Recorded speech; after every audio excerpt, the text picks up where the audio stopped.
وجعلنا من المسلمین. کیا ہے؟ تمام تعریفیں اس اللہ کے لیے. شکر ہے اس مولا کا جس نے ہمیں کھلایا پلایا اور ہمیں ہدایت دیا اور مسلمان بنایا. کھانے کے بعد بھی میرے آقا نے یہی سکھایا. کھانے کے بعد تمہیں کرنا کیا ہے؟ یہی ہے. اچھا، اور نیند لگ رہی ہے، سونے کے وقت کہا بسم اللہ پڑھ کر کے سو جاؤ. لیکن سو کر کے اٹھتے ہو اگر نیند کھلتی ہے تو میرے آقا فرماتے ہیں یہ پڑھو الحمدللہ الذی احیانا بعد ما اماتنا. الحمد سے ہی شروع ہے. تمام تعریفیں اس اللہ کے لیے جس نے ایک موت کے بعد مجھے دوبارہ اٹھایا ہے. آپ کیا سمجھتے ہیں؟ نیند جو ہے موت کی بہن ہے.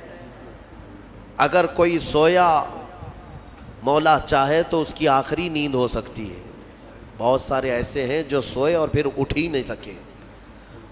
نیند کی حالت ایسی ہوتی ہے کہ وہ آدھی موت کے برابر ہے، اس کو خبر نہیں ہوتی، اسی میں وہ چلا بھی جا سکتا ہے. اور پھر جب تمہیں بیدار کرتا ہے مولا تو یہ نعمت ہے، بہت بڑی نعمت ہے کہ تمہیں موت کے منہ میں لے جا کر واپس لے آیا. جب بھی تم اٹھتے ہو میرے آقا نے فرمایا شکر بجا لاؤ. شکر ہے اس اللہ کا، تمام تعریفیں اس اللہ کی. بعد ما اماتنا احیانا بعد ما اماتنا، ہمیں موت دینے کے بعد دوبارہ اٹھایا ہے. اس اللہ کا شکر ہے. سو کے اٹھو تو الحمدللہ. اتنا ہی نہیں میرے عزیزوں، میرے آقا صلی اللہ تعالیٰ علیہ وسلم فرماتے ہیں کپڑا اگر پہن لیا تو بھی پڑھو الحمدللہ الذی کسانی ھذا. تمام تعریفیں اس اللہ کے لیے جس نے مجھے یہ جوڑا پہنایا. ہاں، ورنہ اگر مولا تعالیٰ نہ چاہے تو کسی جسم پر کپڑا بھی نہیں آئے گا. وہ روز تمہیں پہناتا ہے، تمہارے سطر کو چھپاتا ہے. اتنا ہی نہیں، میں آپ کو بتاؤں استنجا کے لیے بھی جاتے ہو، پیشاب کے لیے فرمایا گیا کہ بسم اللہ پڑھ کر کے تو جانا ہے اور اللہ کی پناہ مانگ کر کے جاؤ. بسم اللہ اللہم انی اعوذ بک من الخبث والخبائث. لیکن جب تم استنجا کر کے باہر آتے ہو تو حضور نے فرمایا پھر یہ کہو الحمدللہ الذی اذھب عنی الاذى وعافانی. وہاں بھی شکر ہے. کس بات کا شکر ہے؟ تمام تعریفیں اس اللہ کی، اس کا شکر ہے جس نے اذیت دینے والی، تکلیف دینے والی چیز کو میرے جسم سے دور کیا. تمہیں اندازہ ہے زہر ہے یہ جو اندر استنجا جمع ہو جائے. آسانی سے آج پیشاب کر لیتے ہو، آسانی سے آج تم حاجت کر لیتے ہو، پخانہ ہو جاتا ہے، تو اس کو یوں مت سمجھ لینا کہ تمہارا کمال ہے. یہ رب تعالیٰ کی ہزار نعمتوں میں سے ایک نعمت. اگر پیشاب تمہارا رک گیا، کڈنی کام کرنا چھوڑ دیتی ہے. آج جاؤ ہاسپٹلوں میں دیکھو ڈائلیسس کی مشینوں پر کتنے مریض سوئے ہوئے ہیں.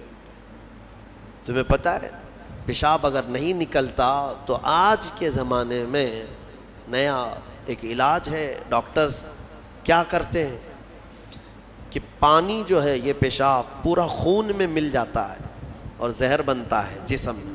اگر ایک دن پیشاب نہیں ہوا تو پانی تمہارا جسم میں بھر جائے گا. اسی کو کریٹینن کا لیول بڑھنا کہتے ہیں. زہر بھر جاتا ہے.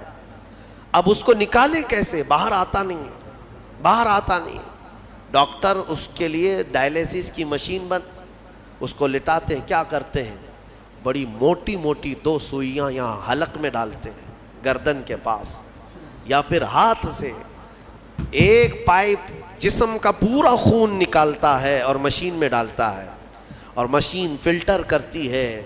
دوسرے پائپ سے فلٹر کیا ہوا خون اندر جاتا ہے اور جو پانی ہے وہ مشین نکال کر کے باہر ایک ڈبے میں پھینکتی رہتی ہے. میرے عزیزو، میں نے اپنی آنکھوں سے دیکھا ہے ایک بار ڈائلیسس کرنے کے لیے 4 گھنٹے لگتے. 4 گھنٹے لگتے.